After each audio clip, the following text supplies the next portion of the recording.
My name is Paul Matherin, and I've known Clay for about a year, specifically since February 2016. And I've known Clay Clark for a little over 2 years.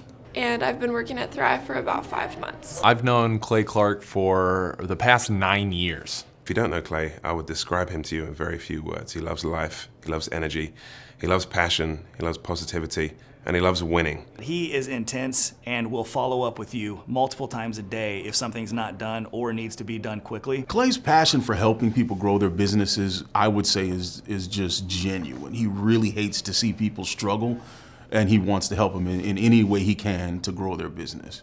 Clay is the type of person who will take you aside and coach you and help you not only attain your professional and career goals, but he's gonna help you with your personal goals too, because everything matters. And be ready to hear a lot of jokes. Now, he's not exuberant about his jokes. They're kind of just small things you have to catch on. My role with the company is that of a business coach. And getting to work closely with Clay, it's a great learning experience at all times because he's like an interactive book, just an infinite source of knowledge. Since I've been working with Clay, I've really learned that the only limitations that I have are the ones that I put on myself. Since I've been here, I've learned graphic design, SEO, coding, photography, videography, you name it, because they're going to push you and make you uncomfortable, because that's the only time that real growth happens. Through the process of the 8 months that I've worked here, I've learned more than I did when I was in college for business. So if you're meeting Clay for the first time, the advice I'd give you is definitely come ready to take tons of notes. Every time Clay speaks, he it gives you a wealth of knowledge. If you're preparing to meet Clay for the first time, I would say make sure you have something to write with. Because he's probably going to have something to say that you're not going to want to forget. If you are about to meet Clay for the first time, I would highly recommend 3 things. 1, bring a pen and paper. 2, do not yawn. And 3, stay off of your cell phone. I think the kind of teammates that would like working with Clay want success, they're motivated, they're passionate, but they're also really fun.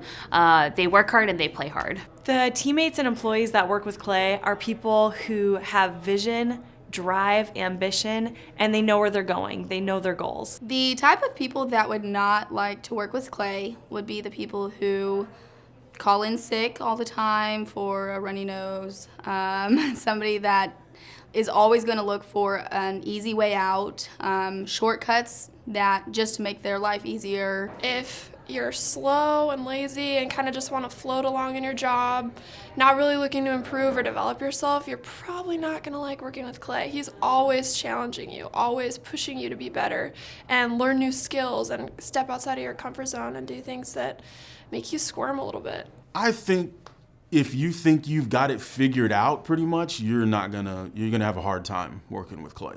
So Clay lives out on some acreage, and he actually has turkeys, chickens, cats, ducks. I think his neighbors have some goats. And he really, really loves being around those animals. I think it has something to do with the fact that they're not people that talk back to him. I think Clay loves his turkeys, chickens, and cats so much because they provide him endless entertainment. I honestly have no idea why Clay loves his turkeys and cats and chickens so much. He talks about loving to feed them a lot. I think my biggest guess would be that they can't bother him with questions, so they're kind of peaceful. I don't know if chickens are peaceful, but they can't talk. That would be my guess. And so he has something in common with these animals. And so he relates to the animals. And so that's why I think he loves spending time with his turkey, his chickens, and his cats.